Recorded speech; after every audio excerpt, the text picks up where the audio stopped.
Hi, you're probably wondering, what is this clown in the corner? This is me. Me putting my clown makeup on because I was getting ready to play this game. So what's wrong with the game? Let's talk about it from the start. Welcome to Blade and Soul New. You're a new player. You log in, you're excited to play, you're wondering how do I do damage. You press K, you see your skills, and you instantly hit a wall. No guidance, no tooltips, no direction.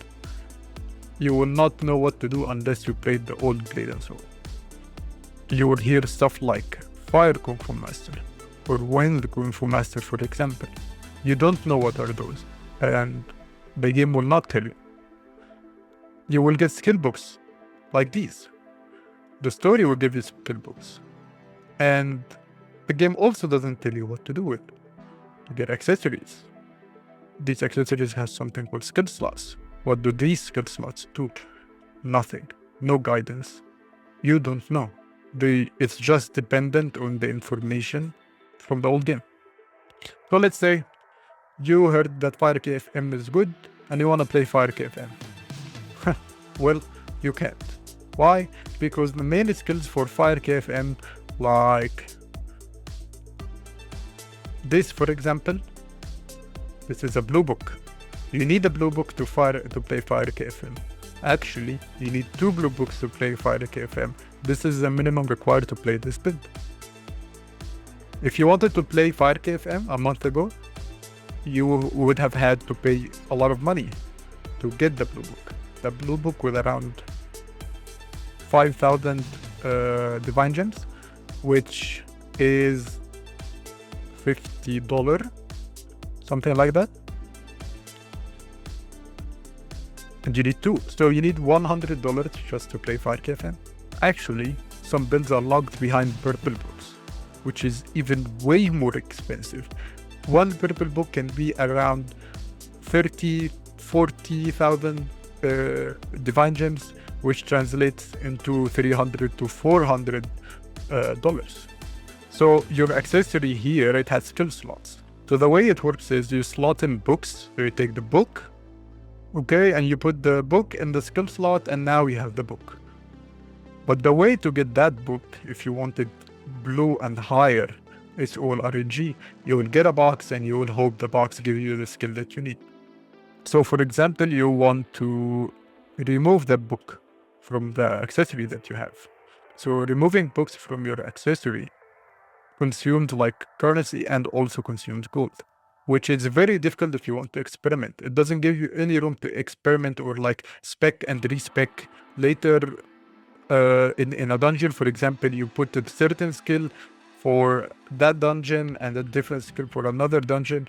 If you do that, it's gonna consume all your valor stones and you consume a lot of gold. Also, the problem is that by design, if you play the game with only green books, which are easy to get, your rotation will feel very clunky. It will feel really bad. You will stop a lot. You will not be able to play your class well. You will hate your rotation.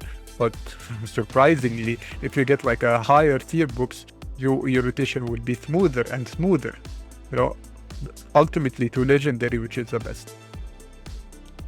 So the thing is, yes, getting purple books is better.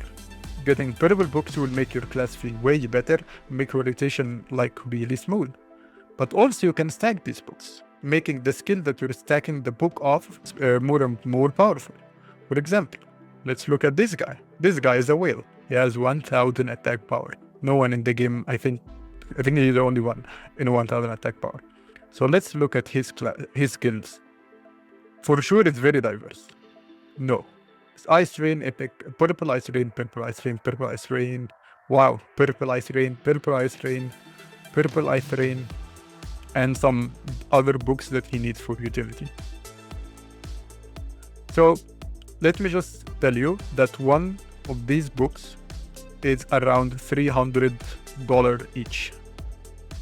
So if you want to really enjoy your class, you gotta pay, man.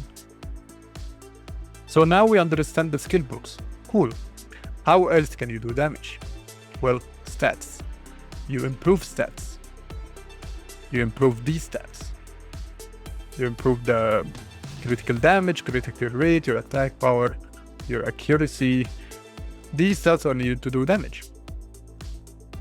And so you need these stats on your gear.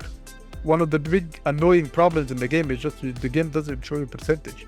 You have critical rate here, it doesn't show you what percentage of critical rate is this critical damage. You don't know. You don't know the accuracy, like your hit chance. The game just doesn't know. There is a lot of websites and speculations in the community. Oh, what 2000 critical rate is like 55%. And other people say no, it's 60%. And actually no one knows what these numbers mean. So you're saying, so I need to get these accessories with these stats. So I need to do the dungeons for it. Well, good luck trying to do that. And so because until you have that gear, you cannot do the dungeons that give that gear, because the gatekeeping and the AP requirements for these dungeons is very high right now. So you need to buy these accessories using divine gems. I don't know how you got these divine gems, but if you're a new player, you will struggle getting it. So let's say you will start doing field bosses, and you're gonna farm these field bosses for materials, so you can craft stuff and you can then sell it on the market. Cool. Well, you will enjoy this with all your friends here. These bots, this Gefe and Big Sig. So the way to also get stats is to add something called psyches and primers to your soul shields, to your accessory. And these psyches or primers are actually kind of expensive, and they are very RNG dependent, especially the psyches and primers for your soul shield. And unfortunately, because of the new patch and the new dungeons require a lot of damage and a lot of stats from the players to actually clear it. In Korea, the patch that we're receiving now is actually called the death patch, where a lot of people quit because of the huge DPS requirements from the player. These requirements are actually not achievable by the casual player, and also very hard to achieve as a free-to-play player. You need to be like a very hardcore player. So for example, I've been playing since the game released, and I don't have the damage for the new dungeons that are releasing. And yes, let's go. I just got disconnected. Also, like Quest gives a very low amount of gold. Your daily also doesn't give enough gold. Every system in the game costs a lot of gold. Card fusion, social fusion, insignia fusion, switching channels is expensive. Motion tower, the quest for motion tower gives you 65 silver, but you have to spend 60 silver inside the dungeon. Like, this is a good comparison of how much you need to spend and how much you will earn. Upgrades are just RNG fiesta and very punishing. At the same time, very expensive to try, especially weapon. Weapon feels so bad to fail. So, are you playing with a friend? They want to send golden items to your friend? Well, you can't. They removed that. Maybe they wanted to prevent RMT, but look at the market. And you would see that the bots are everywhere, and they're selling a lot of essences from these field bosses. And also, you will be able to see like people listing accessory for ridiculous prices because they are RMTing. So RMT is still an issue. So let's talk about whaling and world boss. Currently, world boss drops pistol slot weapon. There is no way you can get that weapon other than winning the bid on the boss. And how to get the weapon? If you're a free-to-play player like me, you just can't. It's impossible. There is no way you can get that. But if you're a whale, then you have to compete with other whales on it. So the whales need to do most damage on the world boss to get the weapon? No, they don't. Well, let's ask another question.